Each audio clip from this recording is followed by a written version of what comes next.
Когато искаме да кажем качи се в колата, на английски използваме get in the car. Come on, Mia, get in the car, please.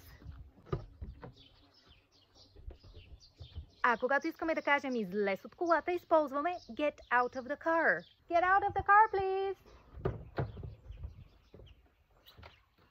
In front използваме за отпред и in the back за отзад. You can sit in front if you want. Thanks.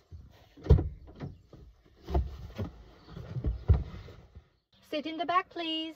Okay.